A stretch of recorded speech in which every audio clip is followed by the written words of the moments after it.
नमस्कार। संविधान सभा की आज की कार्यवाही की सूची में प्रथम विषय है स्वतंत्रता भारत की आधिकारिक भाषा। अत्यंत महत्वपूर्ण है। हम संविधान के कुछ मौलिक मूलभूत स्तंभों पर चर्चा करेंगे। ये विषय है राजभाषा, आरक्षण, अल्पसंख्यकों के अधिकार, धार्मिक स्वतंत्रता और मौलिक अधिकार। मैं इस बात को लेकर चिंतित हूँ कि हिंदी को एकमात्र राजभाषा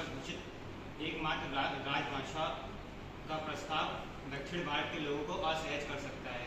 हमें देश को भाषाई आधार पर विभाजित नहीं करना चाहिए। कृपया समझिए, हम हिंदी के विरोधी नहीं, लेकिन जब तक इसकी समझ देश भर में नहीं हो जाती, हमें अंग्रेजी का प्रयोग जारी रखना चाहिए।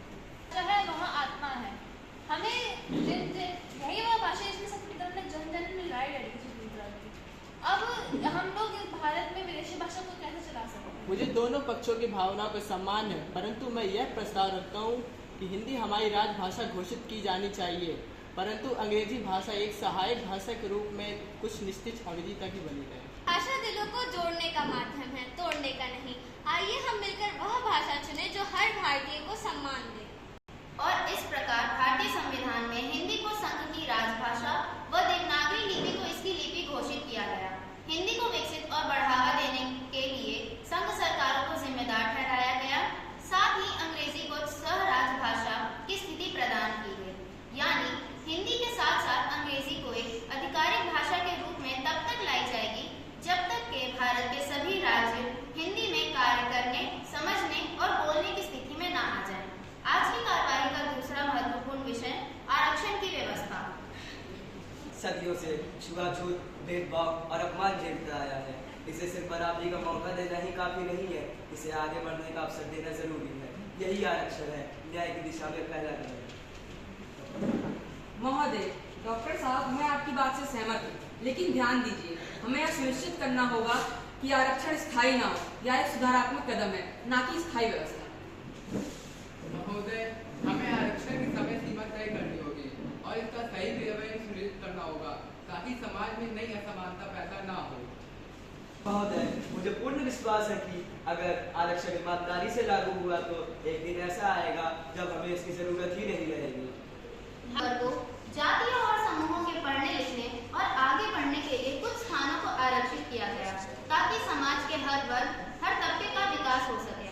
चर्चा का अगला विषय अल्पसंख्यकों के अधिकार की रक्षा। संविधान सबको बराबरी का हक देगा बिना किसी भेदभाव के। शिक्षा व उनकी नीति की रक्षा, ये सिर्फ तभी वे खुद को भारत का अभिन्न हिस्सा समझेंगे। हमें जाति के आधार पर किसी को विशेष अधिकार नहीं देने चाहिए, पर समान अवसर और समानता वह उनका अधिकार है। वो संख्यकों की भावना का नहीं, हर भारतीय की आस्था का सम्मान करेंगे। नीति और संस्कृति को संरक्षित करने हेतु भारतीय संविधान में विशेष प्रावधान किए गए। संविधान के अनुच्छेद 29-30 अल्पसंख्यकों को उनकी संस्कृति, पहचान आदि बनाए रखने हेतु मौलिक अधिकार सुनिश्चित करता है।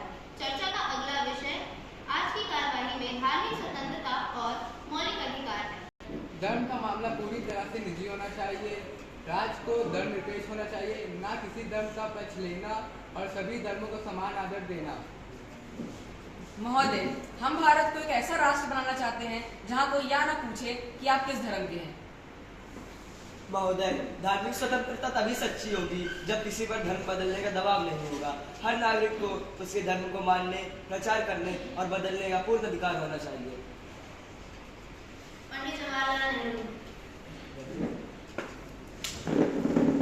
महोदय, अगर भारत को हमें लोकतांत्रिक और आधुनिक राष्ट्र बनाना है तो हमें नागरिकों को मौलिक अधिकार देना ही होगा बिना किसी भेदभाव के। महोदय, इन अधिकारों के बिना हमारा संविधान जीवित नहीं रह सकता।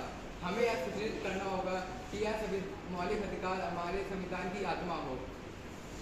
महोदय, इन अधिकारों को केवल कागजों तक सीमित न रखें। जब सरकार अपनी मनमानी करने लगे तब देश की जनता इन अधिकारों द्वारा उनको जवाब दे सके।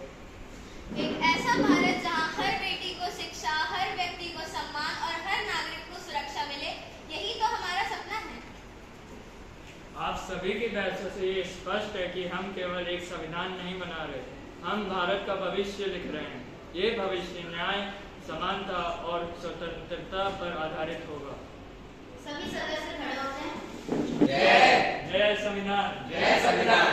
इसी के साथ मॉडल